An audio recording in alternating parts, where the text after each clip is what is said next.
मी 2-3 हजारांनी निवडून आलो नाही, मी माझा पक्ष काढतोय, वाढवतोय असं म्हणत मकरंद पाटलांनी जयकुमार गोरेंना टोला लगावलाय।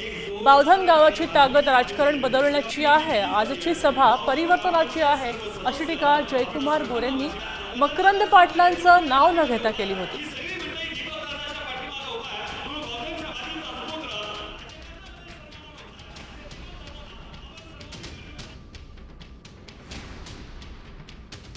या बावधनची ताकद काय आहे की या तालुक्याचं राजकारण ठरवण्याची क्षमता कुठल्या गावामध्ये आहे तर ते बावधनमध्ये आहे।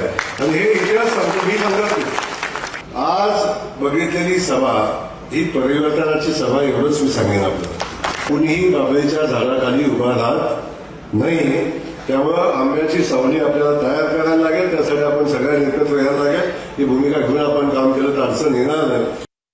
मध्ये प्रत्येकाला आपला पक्ष वाढवण्याचा अधिकार आहे, ते त्यांचा पक्ष वाढवतात, मी माझा पक्ष वाढवतो। वाईचे मतदार मला प्रत्येक वेळेला वाढीव मताधिक्याने विजयी करतात, कदाचित त्यांना माहित नसेल। मी 2-3 हजारांना कधी निवडून आलो। आता isakal.com आहे देशातील नंबर 1 ची मराठी न्यूज वेबसाईट। प्रत्येक अपडेटसाठी isakal.com ला नक्की भेट द्या।